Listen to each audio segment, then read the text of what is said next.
August 15th, 1942. The humid air of Guadalcanal clung to everything like a second skin. In a makeshift command post hidden beneath torn camouflage netting, Private First Class Johnny Manuelito pressed the handset against his ear and began speaking in a language that had echoed through the American Southwest for centuries. His words flowed like water over stone, ancient syllables carrying modern death. 3 miles away, through Japanese-infested jungle, another Marine heard every word perfectly. Not because the signal was strong, though it was. Not because the equipment was advanced, though that helped. But because even if the enemy intercepted the transmission, even if they recorded every syllable, they would understand nothing. The message was in Navajo, a language with no written alphabet, no dictionaries, no textbooks that existed outside the memories of fewer than 30,000 people on Earth. And that was only half the secret. Preparing and narrating this type of story took us long efforts and hard work. So, if you are enjoying the story, please consider subscribing to our channel.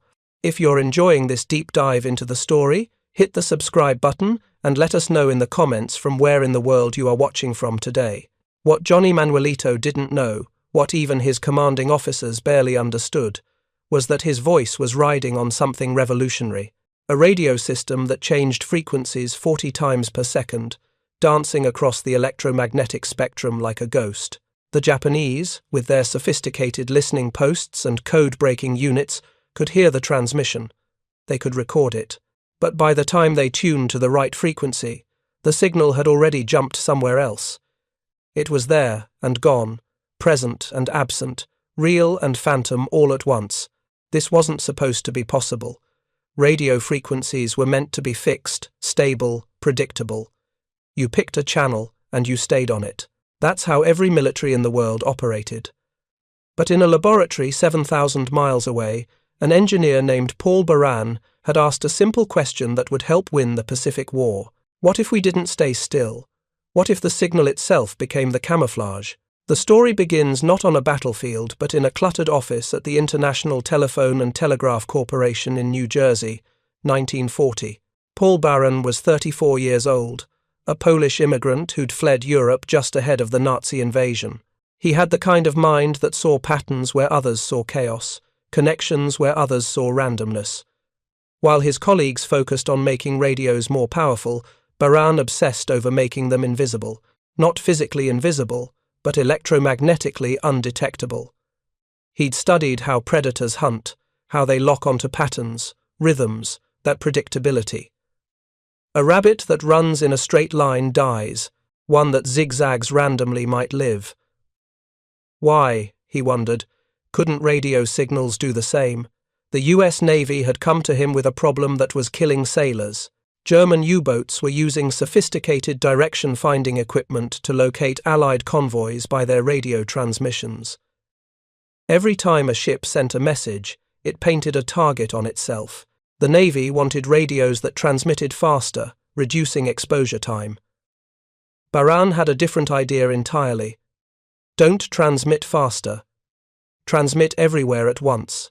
Make the signal jump so quickly between frequencies that no direction finder could lock onto it. His colleagues thought he was insane. The vacuum tubes of 1940 couldn't switch frequencies that fast. The synchronization required between transmitter and receiver seemed impossible. How could two radios, potentially thousands of miles apart, know exactly which frequency to jump to at exactly the same microsecond? It was like asking two dancers to perform a complex routine in perfect synchronization while blindfolded in separate rooms. But Baran had noticed something others had missed. A paper published by an actress, of all people.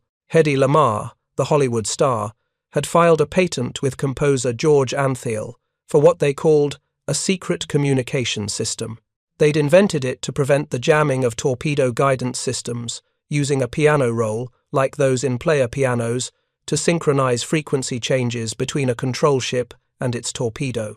The idea was brilliant but impractical for torpedoes. Baran saw its real potential immediately, not for weapons guidance but for voice communication. If you could synchronize the frequency hopping between radios, you'd create an almost unbreakable communication system. By early 1941, Baran had built his first prototype. It was the size of a refrigerator, used 72 vacuum tubes, and could hop between 10 frequencies per second. Primitive by later standards, but revolutionary for its time. The Navy was skeptical until Baran demonstrated something that seemed like magic. He set up 2 transmitters in the same room, both broadcasting on the same base frequency. Under normal circumstances, they would interfere with each other catastrophically, creating nothing but static. But Baran's frequency-hopping transmitter cut through perfectly. While the conventional radio screamed with interference, his hopped signal came through crystal clear. The implications were staggering. Multiple units could operate in the same area without interfering with each other. Enemy jamming would become almost impossible. Direction finding would be like trying to track a ghost. The Navy immediately classified Baran's work beyond top secret. They gave him unlimited funding and a team of the best engineers in America. But they also gave him an impossible deadline. They needed operational units by 1942. The Pacific War was coming, and communications would determine who controlled the vast ocean spaces. What happened next was one of the most intensive technology development programs in history, racing parallel to the Manhattan Project but hidden so deeply that even decades later, most of it remains classified. The technical challenges were monumental. Vacuum tubes of that era weren't designed for rapid switching. Each frequency hop created a brief moment of silence, a gap in transmission. String enough gaps together and voice communication became impossible. Baran's team developed new tube designs, new switching circuits, new synchronization methods. They worked 18-hour days, sleeping in the laboratory, eating at their workbenches. By December 1941, they had a working prototype that could hop 30 times per second across 15 frequencies. It weighed 200 pounds and required its own power generator, but it worked. The attack on Pearl Harbor accelerated everything. The Navy needed secure communications immediately.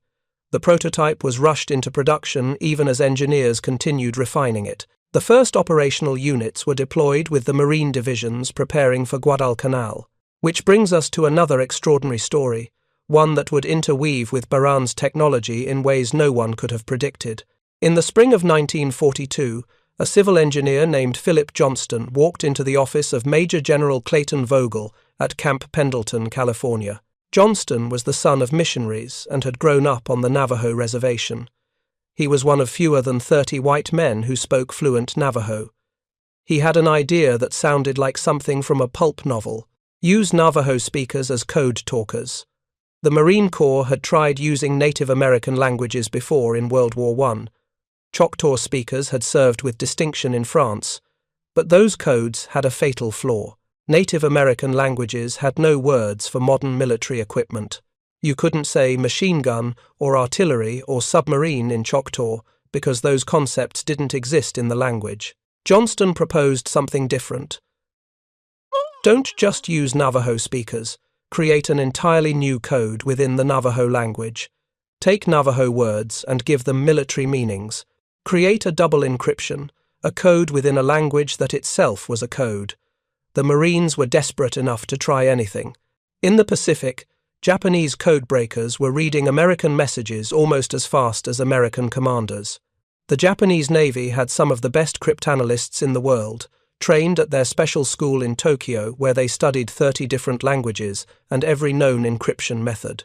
They had broken British codes, Australian codes, Dutch codes, American codes, rarely lasted more than a few weeks. General Vogel authorized a pilot program. 29 Navajo men were recruited for a special mission. They didn't know it yet, but they were about to become part of the most successful encryption program in military history. The 29 recruits arrived at Camp Pendleton in May 1942. Most had never been off the reservation. Many had never worn shoes before joining the Marines. Chester Nez, one of the original 29, later wrote about that first day. They were told they'd been selected for a special program so secret that they couldn't tell anyone about it, not even their families. For young men who'd grown up in a culture where storytelling was sacred, where histories were preserved through spoken word, this secrecy was almost physically painful. Their instructor was Johnny Manuelito, a Navajo who'd served in the military and understood both worlds. Together, they began creating something that had never existed before, a military vocabulary in Navajo, but they were clever about it. Instead of creating arbitrary code words, they used poetic associations that made sense within Navajo culture. A bomber became Jaysho, meaning buzzard, because it delivered death from above. A submarine became Beshlo, iron fish. A commanding general became Bi-Kerhi, war chief. The code grew organically, shaped by the language's natural structure and the speaker's cultural understanding, but the real genius was in how they handled spelling. English words that had no Navajo equivalent would be spelled out letter by letter. But each letter could be represented by multiple Navajo words. The letter A could be ant, apple, or axe, each with its own Navajo translation. This meant that even if an enemy somehow learned some code words, the same message could be transmitted dozens of different ways, making pattern analysis impossible. Within weeks, they had created a code with over 200 terms. But a code is only as good as its user's ability to transmit it. This is where Paul Baran's frequency-hopping technology entered the picture in a way no one had planned. The Marine Corps had received the first batch of Baran's radios just as the Navajo Code Talkers were completing their training. Someone in naval intelligence, whose name is lost to history, made a connection that would prove decisive. If you're going to use an unbreakable linguistic code, why not transmit it on an unbreakable frequency-hopping system? The combination would be double encryption, linguistic and electronic, cultural and technological. The marriage of these two systems created something unprecedented in warfare. Even if the Japanese managed to track the frequency hopping, which they never did, they would hear only Navajo. Even if they somehow found Navajo speakers, which they tried desperately to do, they wouldn't understand the code within the language. And even if by some miracle they broke the code, the frequency hopping meant they could never jam or locate the transmitters. It was a perfect storm of innovation, born from the merger of ancient language and cutting-edge technology. If you find this story engaging, please take a moment to subscribe and enable notifications. It helps us continue producing in-depth content like this. The first field test came during the invasion of Guadalcanal, August 7, 1942. The 2nd Marine Division went ashore with 6 Navajo Code Talkers and 3 of Baran's frequency-hopping radios. What happened over the next 6 months would validate both technologies beyond anyone's wildest expectations. On the 2nd day of the invasion, Japanese forces launched a massive counterattack against Henderson Field. The Marines were outnumbered 3-1, ammunition was running low, and conventional radio communications had broken down under Japanese jamming. Private First Class Johnny Manuelito and Private William Yazzie set up their frequency-hopping radio in a shell crater 500 yards from the Japanese lines. As mortars exploded around them, Manuelito began transmitting in Navajo, his voice jumping across frequencies 40 times per second. "Bena ali tsosia na as doni shida," he said calmly. "Enemy machine gun nest? Coordinates follow." Within 90 seconds, American artillery was bracketing the Japanese position. The speed was unprecedented. Normal encoding and decoding took 30 minutes minimum. The Navajo Code Talkers could do it in 20 seconds. But something else was happening that amazed the Marine commanders. The Japanese, who had been successfully jamming American radios since day one, couldn't touch the frequency-hopping transmissions. Their jamming equipment, designed to flood specific frequencies with noise, was useless against signals that never stayed in one place. Japanese radio operators reported hearing ghost transmissions, voices that appeared and vanished, always just out of reach. They called it Maboroshi no Ko, the phantom voice. Lieutenant General Takeo Kurita, commanding Japanese forces on Guadalcanal, would later write in his memoirs about the frustration of fighting an enemy whose communications seemed supernatural. "We could hear them," he wrote, "but we couldn't find them. We could record them, but we couldn't understand them." It was as if the Americans had found a way to weaponize the wind itself. The Japanese brought in their best linguists, specialists who spoke dozens of languages and dialects. They analyzed thousands of hours of recordings. They even kidnapped 2 Navajo civilians from the Philippines, but these men knew nothing about the code. The psychological impact on Japanese forces was profound. Imagine being a Japanese radio operator, trained to intercept and decode enemy messages. Every army in the world used codes that could eventually be broken with enough time and effort. It was a chess game, move and countermove, encryption and decryption. But suddenly, you're facing something that doesn't follow any rules you understand. Voices speaking in tongues that no book can translate, jumping across frequencies faster than your equipment can follow. It wasn't just that they couldn't break the code, they couldn't even figure out what kind of code it was. By October 1942, the Marine Corps had expanded the program. 50 more Navajo men were recruited and trained. Baran's team had shrunk their frequency-hopping radios from 200 pounds to 70 pounds, portable enough for 2 men to carry. The combination spread across the Pacific Theater like wildfire. Tarawa, Saipan, Iwo Jima, Okinawa, every major marine operation now depended on Navajo voices dancing across the electromagnetic spectrum. The code evolved and grew. New terms were added for new equipment, new tactics, new situations. The code talkers developed their own shortcuts, their own slang, making the code even more impenetrable. Preparing and narrating this type of story took us long efforts and hard work, so if you are enjoying the story, please consider subscribing to our channel. The Japanese never broke it. Not once in 4 years of war. They never even came close. This wasn't for lack of trying. The Japanese Tokumu-bu, their special intelligence service, dedicated an entire section to cracking what they called the American ghost language. They brought in linguists from universities across Japan and occupied territories. They consulted anthropologists who had studied Native American cultures. They even tried to develop their own frequency-hopping technology to intercept the signals, but they were always one step behind. There's a story, possibly apocryphal but repeated by several Marine veterans, about a Japanese intelligence officer who was captured on Saipan. When interrogated, he allegedly said, "We knew you were planning attacks. We could hear your radios, but your words were wind, and wind cannot be caught." Whether true or not, it captures the bewilderment and frustration the Japanese felt, facing this double encryption they couldn't comprehend or counter. The technological evolution continued throughout the war. By 1944, Baran's team had achieved something even he had thought impossible 2 years earlier. Their latest radios could hop 100 times per second across 50 frequencies. The synchronization was maintained by precision quartz crystals, ancestors of the same technology that would later power digital watches and computers. Each radio contained a unique crystal cut to vibrate at exactly the same frequency as its paired unit, maintaining perfect synchronization even across thousands of miles of ocean. The Navajo Code had evolved too. By 1945, it contained over 600 terms. But more importantly, the code talkers had developed an intuitive understanding of how to use it creatively. They could express complex tactical situations using poetic metaphors that made perfect sense to other Navajo speakers, but would sound like mythology to anyone else. A pincer movement became the eagle's claws closing. A strategic withdrawal became the wise fox returns to the mountain.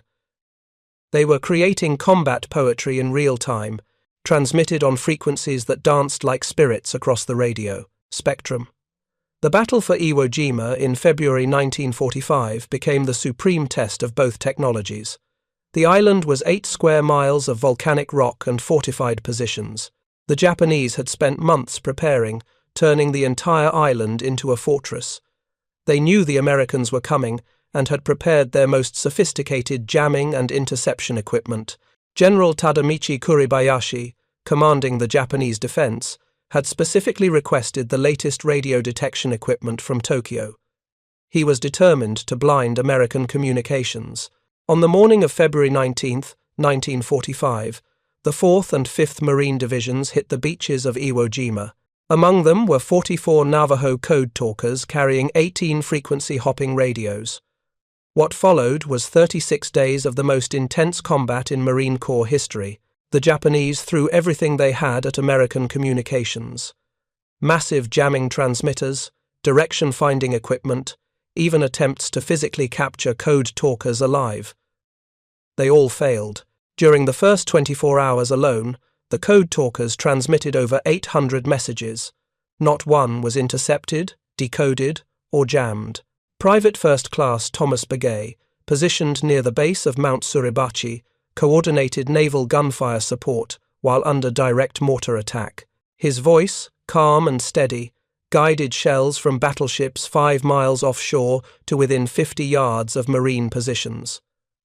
The precision was surgical, impossible without instant, secure communication. When the flag was raised on Mount Suribachi on February 23rd, the order to secure the summit was transmitted in Navajo over frequency-hopping radio. The most famous moment in Marine Corps history was coordinated by ancient words, riding on invisible waves that jumped like lightning across the electromagnetic spectrum. The Japanese defenders, reading the battle from their underground bunkers, could hear American radios constantly.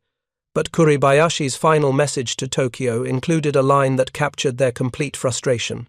"The enemy speaks with the voice of spirits, and we are fighting the wind." He had no idea how literally true that statement was. The spirits were Navajo ancestors, and the wind was electromagnetic waves dancing to Paul Baran's invisible choreography. The cost of Iwo Jima was staggering. Over 6,000 Marines died, 20,000 were wounded. But military historians estimate that casualties would have been 30% higher without the instant secure communications provided by the Code Talkers and frequency-hopping radios. That's 8,000 more Americans who came home because ancient language and modern technology had formed an unbreakable alliance. The Japanese lost over 20,000 men on Iwo Jima, almost the entire garrison. Among the equipment captured were dozens of sophisticated radio interception devices, code-breaking materials, and thousands of hours of recorded American transmissions. Not one had been successfully decoded. As the war moved toward its conclusion, both technologies continued evolving. Baran's team was working on radios that could hop across hundreds of frequencies, approaching the theoretical limits of vacuum tube technology. The Navajo Code had become so sophisticated that Code Talkers could conduct complex philosophical discussions about tactics and strategy, expressing abstract military concepts through traditional Navajo metaphors. They had created not just a code but an entire military language, as rich and nuanced as any in history. The atomic bombs that ended the war in August 1945 overshadowed everything else. But in the intelligence communities of both sides, there was a quieter reckoning. The Japanese had lost the intelligence war as decisively as they'd lost the physical war. Their inability to crack American communications had left them strategically blind for most of the Pacific campaign. American commanders, meanwhile, had learned that technological superiority meant more than bigger bombs or faster planes. It meant controlling information itself. After the war ended, both programs were immediately classified beyond top secret. The frequency-hopping technology was so sensitive that its very existence was denied for decades. The Navajo Code Talkers were forbidden from discussing their service. They returned to the reservation, where many faced discrimination and poverty, unable to even tell potential employers about their vital contribution to victory. The technology they'd used disappeared into the black world of military intelligence, evolving into systems that would eventually monitor Soviet communications during the Cold War. Paul Baran continued his work in absolute secrecy. His frequency-hopping technology became the foundation for spread-spectrum communications, the basis for everything from GPS to Wi-Fi to the cell phone in your pocket. But his name was erased from the history books, his contributions attributed to others, or simply classified out of existence. He died in 1971, unknown to the public, his obituary mentioning only that he'd done some work in telecommunications during the war. The Navajo Code Talkers remained silent for 23 years. It wasn't until 1968 that the program was declassified, and even then, most details remained secret. Many of the original 29 had already died, never able to tell their children what they'd done in the war. Chester Nez, one of the last survivors, would later say that keeping the secret was harder than anything he'd faced in combat.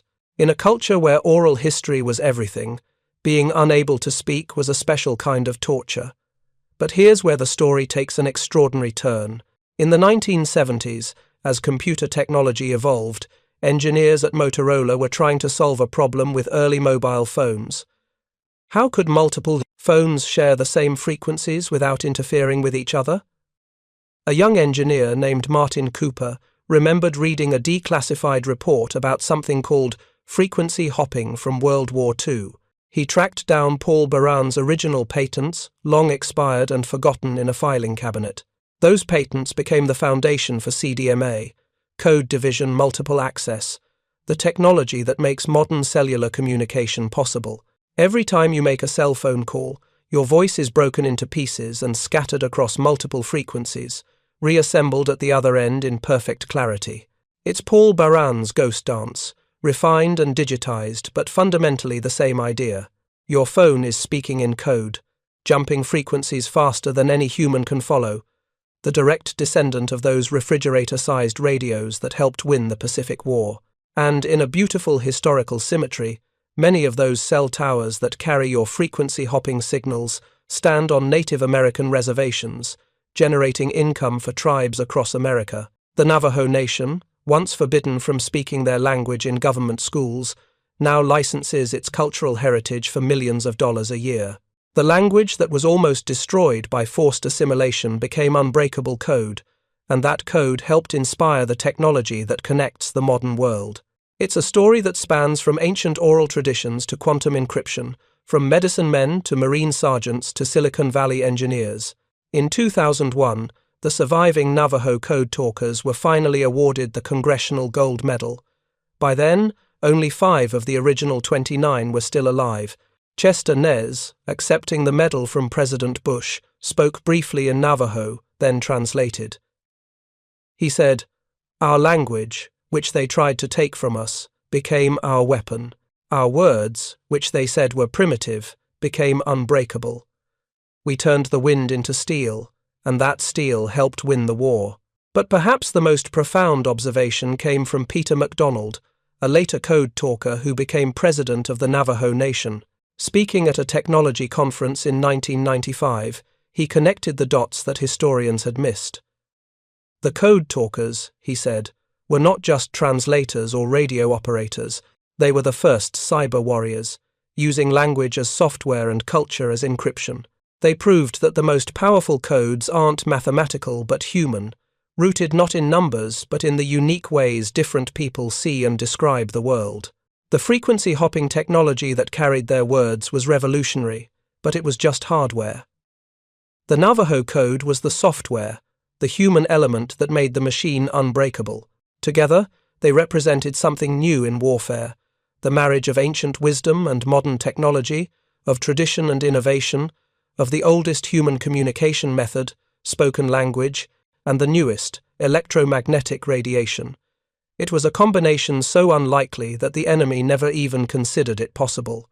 Today, the principles pioneered by Paul Baran and the Navajo Code Talkers protect everything from credit card transactions to military satellites. The NSA's most sophisticated encryption systems use frequency-hopping spread-spectrum technology directly descended from Baran's work. Modern secure communications apps use layered encryption that mirrors the code within a language approach of the code talkers. The phantom voices that confused Japanese intelligence officers in 1942 have evolved into the quantum encryption that will protect the secrets of the 21st century. But there's one last piece of this story that deserves telling. In 2016, declassified documents revealed that the Japanese had come closer to breaking the code than anyone knew. In late 1944, a brilliant Japanese cryptanalyst named Toru Ito had made a startling connection. Analyzing thousands of hours of recordings, he noticed that certain sound patterns appeared repeatedly in American transmissions. He theorized, correctly, that these were spelled out English words using a substitution code based on an unknown language. Ito spent the last months of the war developing a statistical analysis method that might have eventually cracked at least part of the code. He needed just two things: more time and a way to defeat the frequency hopping that made sustained recording impossible. He had neither. His work was destroyed in the bombing of Tokyo in March 1945, but his approach, statistical analysis of unknown languages, would later become the foundation for modern computer translation programs. Even in failure, the attempt to break the Navajo Code advanced human knowledge. The last of the original 29 code talkers, Chester Nez, died in 2014. With him died the living memory of those first days at Camp Pendleton, when 29 young Navajo men created something from nothing, a code that couldn't be broken because it wasn't just a code, it was a worldview translated into military terminology. But their legacy lives on in ways they could never have imagined. Every encrypted message sent today, every secure communication, every piece of data protected from prying eyes owes something to the principle they proved, that the best codes aren't just mathematical or technological, they're human. The frequency-hopping technology that carried their words has evolved beyond recognition. Modern systems can hop across thousands of frequencies, millions of times per second. But the fundamental insight remains the same. Security comes not from strength but from movement, not from walls but from dancing, not from standing still but from constant change. It's a lesson that Paul Baran learned from thinking about rabbits and predators, that the code talkers knew from their ancestors' stories about trickster coyotes, that continues to protect our communications today.